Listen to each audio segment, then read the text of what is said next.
Hello friends, this is Cara-Renee with B.Reborn Art and Healing. Today I'm creating my Sunday's Art of Truth. I'm working on an 8x10 gallery depth wood panel. This was originally a real-time video, but I needed to shorten it. It was well over an hour, so I decided to go ahead and do a voiceover. These are some of the products that I'll be using. This flower in particular is from SeanPetite.com Collage Pack. The butterfly is from a different Etsy download, as well as the clocks.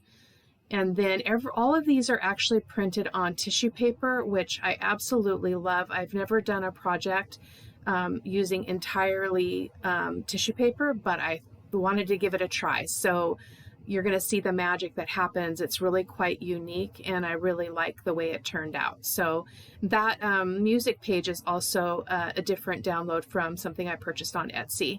I love, love, love this particular paper. It has a lot of meaning on the piece, which you'll see as we move along, as well as when you check out the blog. Again, this is my Sunday's Art of Truth, so there is a writing that goes with this project, and I hope you'll check it out. It is about becoming the beloved. I really struggled with myself over doing the voiceover because there was some personal talking while I was creating that I'm going to lose, but I'm hoping that as I go through the process, it will come back to me.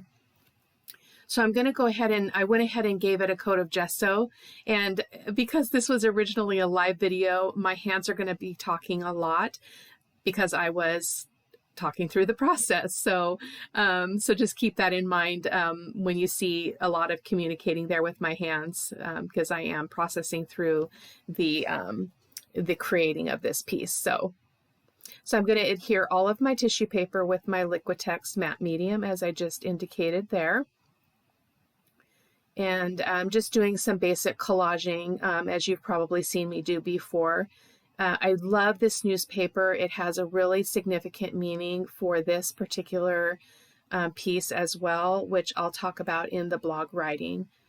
And you can actually find that after you watch the video. You can go to my blog at B.Rebornart.com and check out the blog post entitled Becoming the Beloved, and that will be dated 10/4.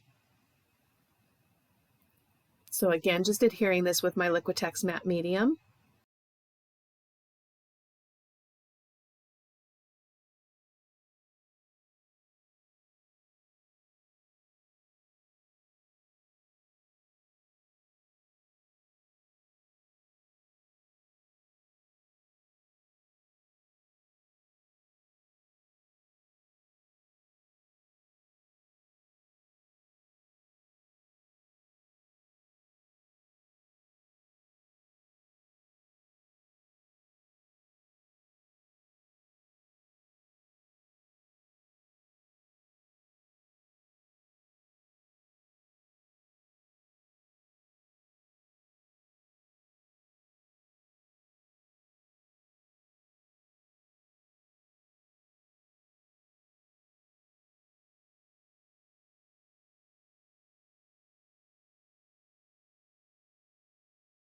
And part of this collaging process is I'm basically trying to spread out the different elements so that like things are not together, and it will kind of balance out the entire project.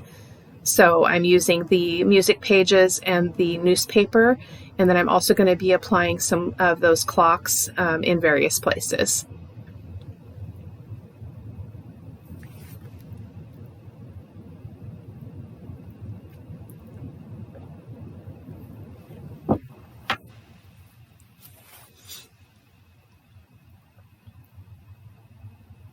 I love this one because it's from 1850.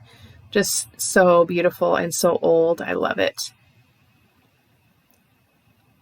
If you haven't checked out SeanPetite.com, I would really highly encourage you to do that. She's got some incredible product in terms of her artwork, but she also has an entire stencil line that is just phenomenal, as well as she sells collage packs, which are basically vintage kinds of things that she's collected that she sells as a collage pack. And that's where a lot of my stuff has come from. I was on the design team last year, so that's how I kind of got inundated with her product. So it's really beautiful. And here you can see I was trying to tear that tissue, and I actually tore into the design, but that also plays into the story for this piece. And clocks always speak to me, just in general. Time has not always been my friend. It kind of got away from me a lot in my life. So now that I am kind of in this place in my life and in my healing journey, I love the use of clocks because it really speaks to me about life and about journey and memories and traveling, not traveling physically, but just journey, I guess, through the different things that we go through in our life. And it also reminds me about how precious time is, because we are never guaranteed the next minute or the next day or the next week. So I really try to remember that and remember to be grateful for what I have right now and who I'm with right now. And so that's kind of the story behind my love of clocks.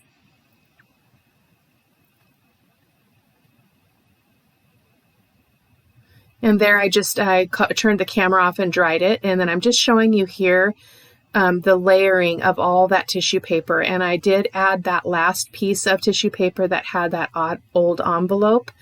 And I just love how the different layers have overlaid. So I've got postmarks in places that are really beautiful that I didn't expect. And I just love the look of it.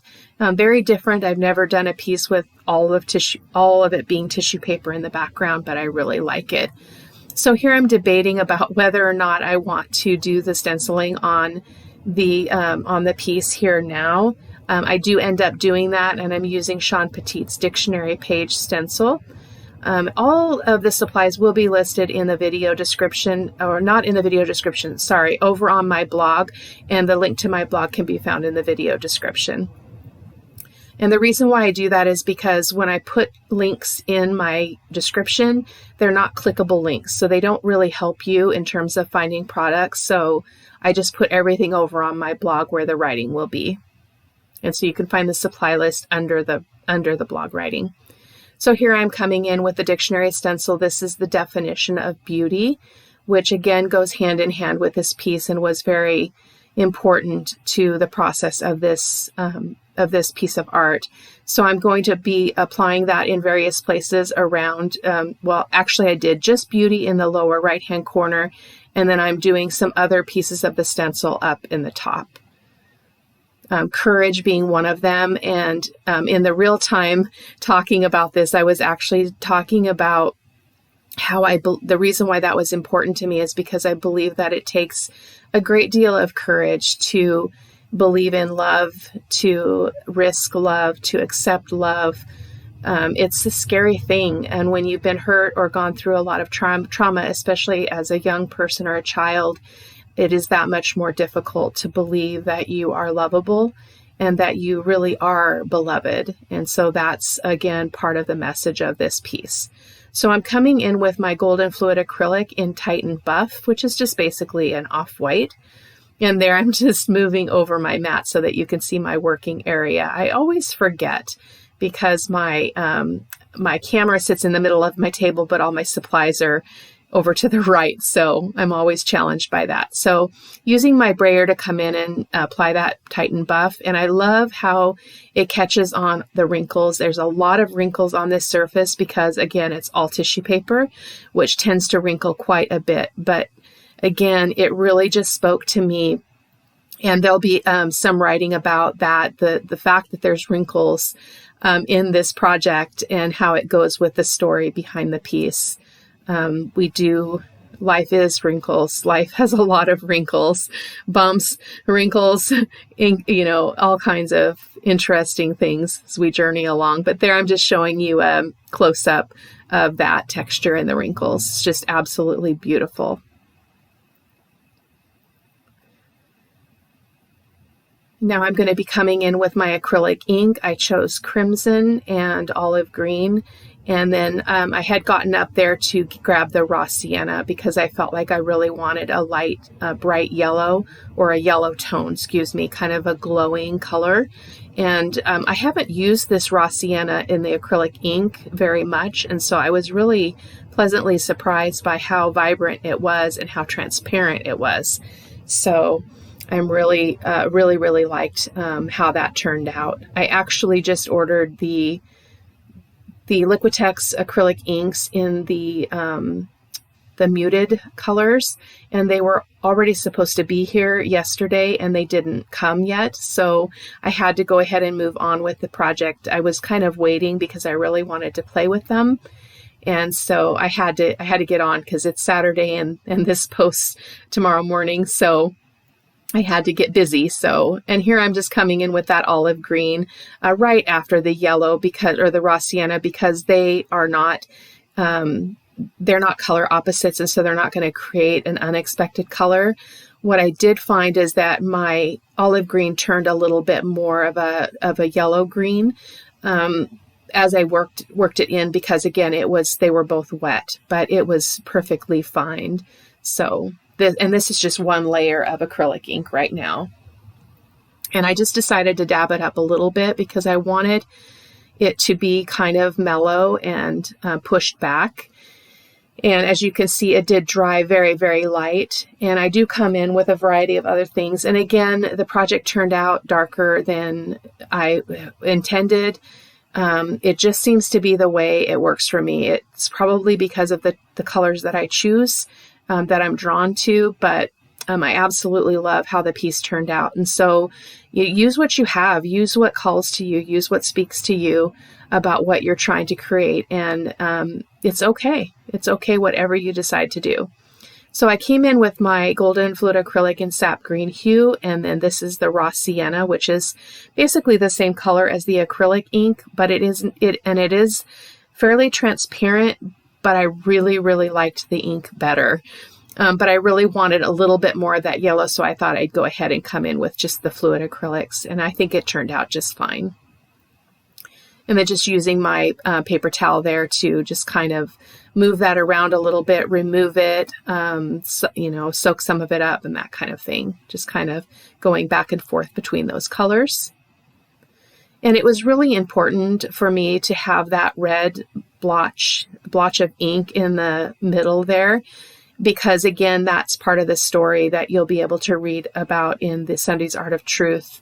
Because to me, that piece of paper looked very much like a love letter, and becoming the beloved, I feel, is a love letter for our lives and for our journey. And so it really spoke to me as was very meaningful. So I made sure all of that was dry, and then I'm going to come in with the crimson acrylic ink from Daler and Rowney, and I'm going to drip that from the edge. Oh, I forgot, sorry. Coming in with the Sean's Mediterranean stencil. I know that's not the official name of it, but it will be in the description of the products I used over on my blog, or excuse me, the list of supplies. So I'm just applying that here and there around the piece. This design is one of my all-time favorites in her stencils. I use it a lot. I have another one that's a full page of that Mediterranean shape. And then here I'm just kind of placing my focal image in place just to kind of think about the placement, because again, I really wanted that red to show. And in the end product, it doesn't really show, but I know that it's there, and that's the important part, especially when you're creating intuitively and creating from a heart place. What you put into it, what you chose is equally as important just for the inside of you as what we as the viewer sees, or the person who did not create it. So, and there I was struggling a little bit with my surface being a little tacky. So when I pulled that stencil up, it did pull up a little bit of the paint and paper. But I go in there with a little bit of sap green here in a moment and fix that. And as I said, this is one of my favorite stencils because I feel like it's really versatile and it really adds a lot of dimension to a project. And so there's just a little bit of that sap green. And that worked out just fine to just kind of doctor that up a little bit. Again, making sure that that's nice and dry before I go ahead and adhere my paper.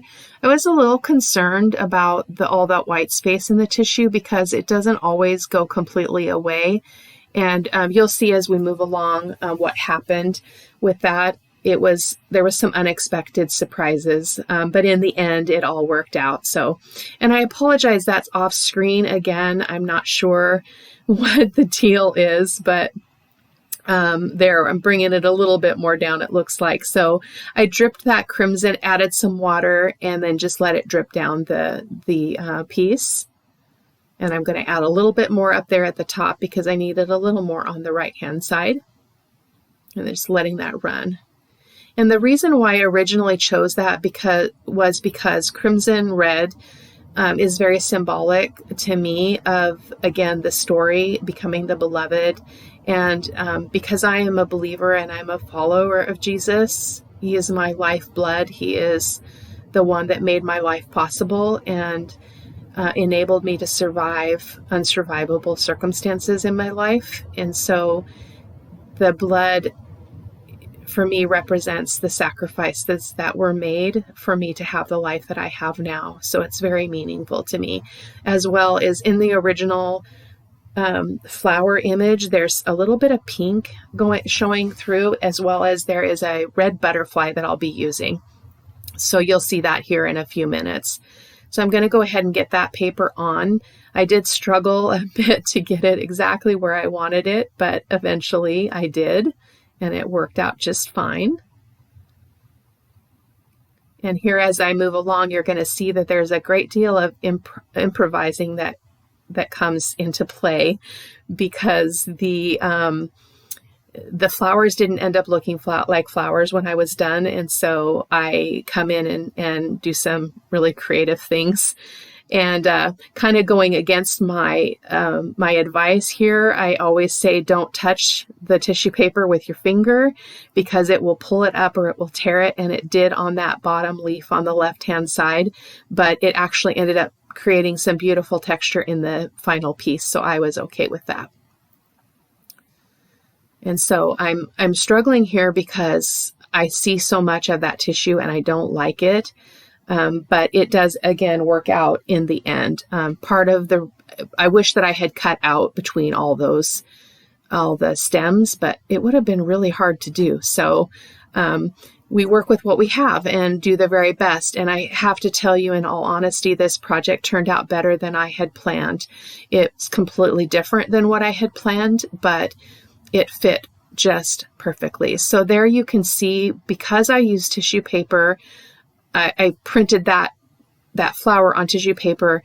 It's now showing everything that's underneath it. And that's why I lost all of the definition of the flowers. They just look like blobs. And so you're going to see how I fix that here in just a moment. And there's just the folded up leaf edge there that I was talking about. And it was at this point I decided I was going to turn the camera off and come back in the morning and finish it. But I did end up continuing to work on this until I got my butterflies in place. And then I turned the camera off and went to bed and came back. So this was the original red butterfly I wanted to use. So there you can see I'm just playing around with, well, where can I put it? And then after I got it on this flower, and I put it on this flower because I wanted to disguise the fact that it was really supposed to be a flower. And so I adhere it here, and then I also cut out another smaller red butterfly that's just like that one, and then a green one. And so I cover all three of the flowers in the end. And again, it turned out just amazing. I am not at all sorry about how that worked out.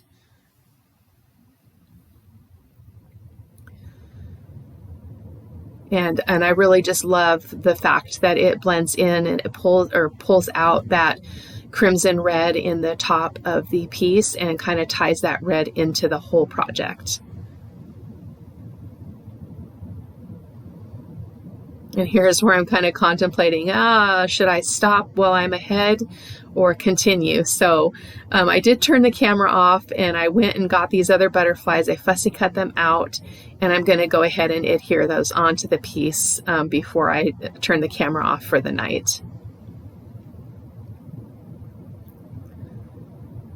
And even though I really wanted those flowers, that was what I was going for, the butterflies actually fit better into the story than the flowers did.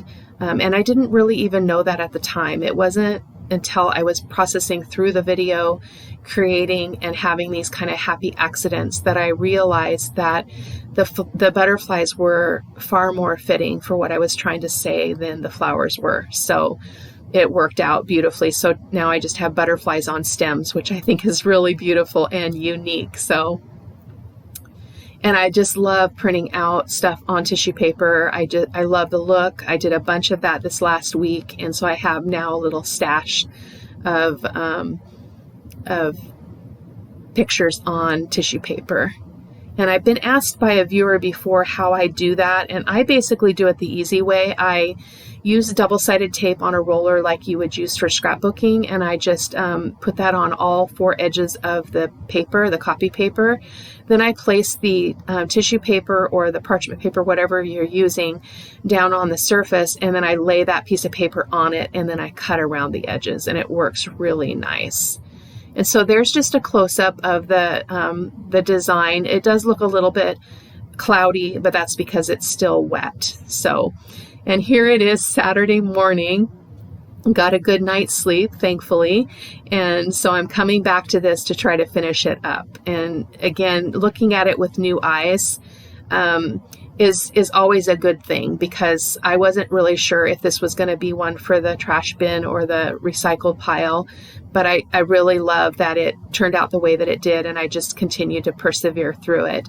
So here I'm just trying to determine where I want my sentiment to be, because I wanted it to be very small and I didn't want it to take over the piece, but I knew I couldn't put it on that black stencil design because it would have just kind of gotten lost in that. So I'm going to be cutting down that sentiment here in a moment.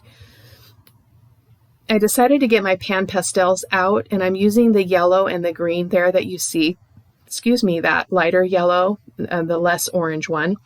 And I'm just applying that here and there just to kind of bring back some of the light into the piece that I lost because of, I believe because of all that tissue paper that is in between all the stems. It just really muted down the colors that were underneath, and I didn't like that. So I'm coming in with the yellow and then again with the green to brighten that up a little bit.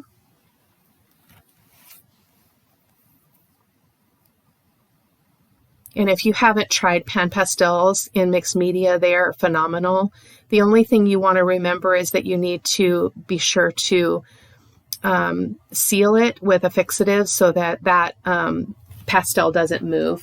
I wasn't really concerned about it in this piece because I really didn't care if that color moved around. So I just did a final kind of seal with my, I can't talk. You know the stuff that you seal with, guys. You know what I'm talking about. I'll list it in the description of the products I used. Sorry for my broken tongue here. And here I'm just coming in with a baby wipe and cleaning up that pan pastel off of the leaves primarily, and the stems and the butterflies. So just wanting to bring back some of that light again without affecting what I had just put down on the surface there. In the end, I do come in with some my soft pastels, and add some color to the butterflies because they got kind of dull. So here I am just fiddling with a couple of my Tim Holtz stencils, trying to decide which one I want to use to apply a little bit of texture with some gold texture paste from Heidi Swapp. And you'll see that I'm going to do that here in just a moment. I apologize for the confusion here. My voice is getting tired.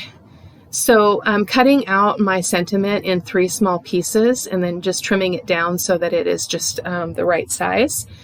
I do wish I had cut it down a little bit more, because you'll see here in a moment when I adhere it that it kind of was scrunched together in the end, but I think it turned out okay. It's fairly hidden on the piece, which is okay. I didn't want it to be bold, but it's kind of scrunched. So, but that's okay. We kind of go with it and just be content with what happened. And keeping in mind that the process is the part that's important, and what happens inside of us when we create and when we express in this way. So I'm going to apply those with my Liquitex matte medium, and I am putting quite a bit on the page here, or on the surface. And because I had pan pastels underneath, you're going to see that it's going to color that tissue a little bit, because it did kick up that pigment from the pan pastels. But again, in the end, that was just fine with me. In the final piece, you have to really look for the sentiment, and so that it worked out okay, that it wasn't quite what I had intended. So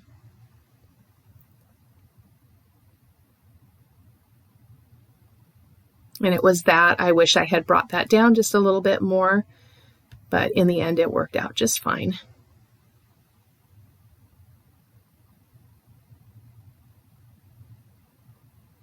"37 minutes is a long time to talk, so sorry, guys." I know quiet time can be good too, so.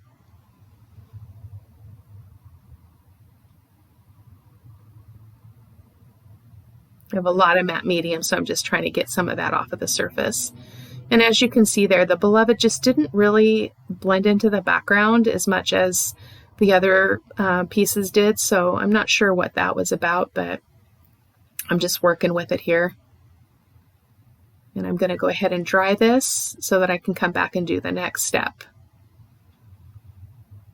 And there I'm coming in with that is Heidi Swap gold texture paste that I was mentioning. And I'm going to be doing a little bit of stenciling, just really faint kind of splatters on the page through the stencil with that texture paste. And I'll be going around the sentiment with some charcoal pencil, and then in the very end I do come in with a permanent marker and do some defining of the entire project with a permanent marker. I was going to use this one, but then I decided that the splatters were a little bit bigger than what I was looking for, so I am going to swap that out for a different stencil here, as you're going to see in a moment.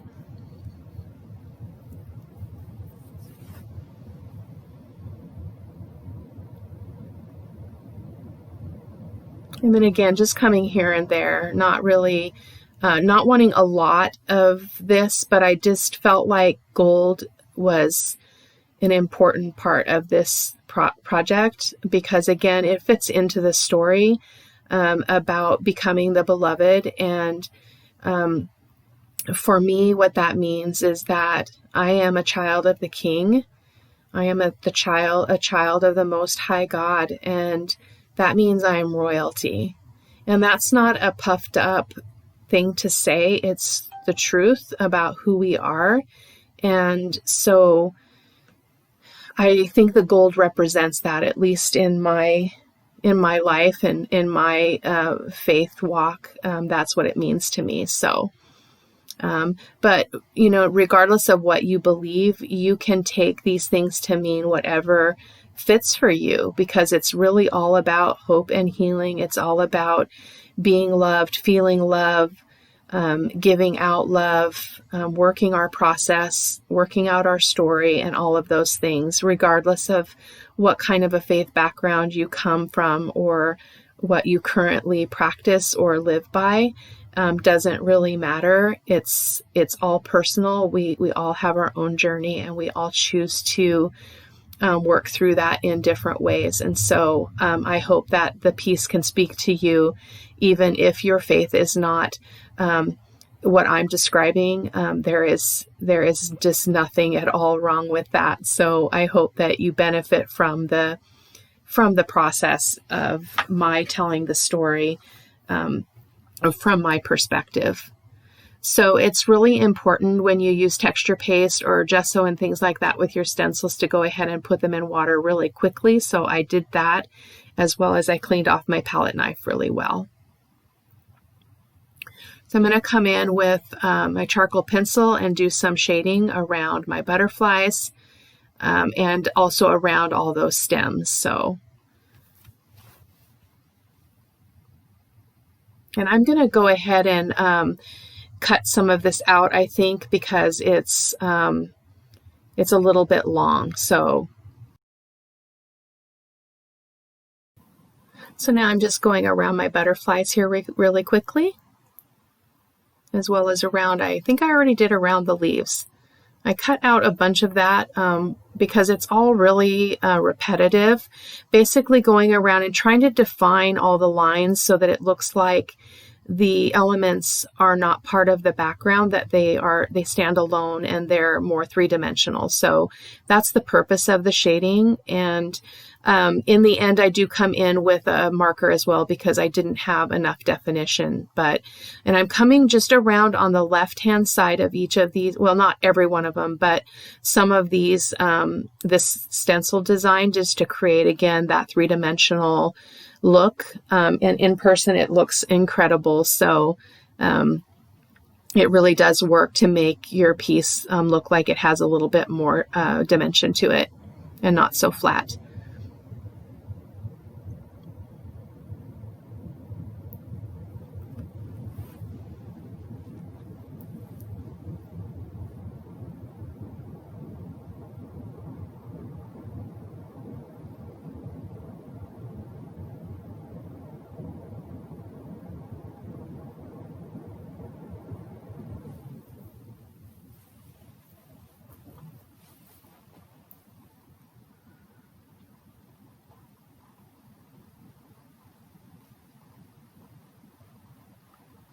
I had a little difficulty around the butterfly bodies, so they look a little bit odd, but that's okay. So I'm just trying to come in with the charcoal pencil, and it's really just hard to get the definition there because the image just got really dark. So again, that's another place that I come in with a permanent marker and do a little bit of more finessing there. So I don't usually use permanent marker in my projects, especially on a canvas or wood panel such as this, but I'm glad that I did that and it worked out just fine.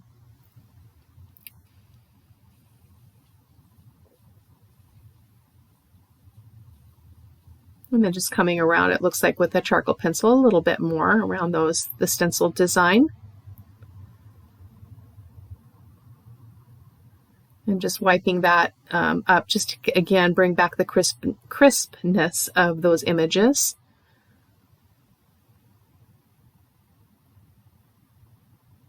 And I'm just coming around my sentiment as well. This I did not end up liking when I got done, and so this is one place I did definitely come in with the permanent marker and drew around those in the same fashion as I'm doing with the charcoal pencil. And it was definitely needed, and it did help to make it look a little bit better. I didn't want the words to get super dark, which is always a struggle when you're using a charcoal pencil to do your shading. And I would maybe do the sentiment a little bit differently next time, but it's okay.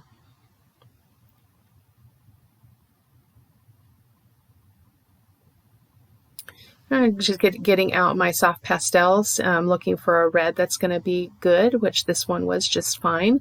So just popping that color back up with the soft pastel. I'll be using the red as well as the green. So that pretty much wraps up this piece. I do finish coming in with all of these pastels. You're going to use some black as well as some kind of a raw sienna color on the butterfly bodies.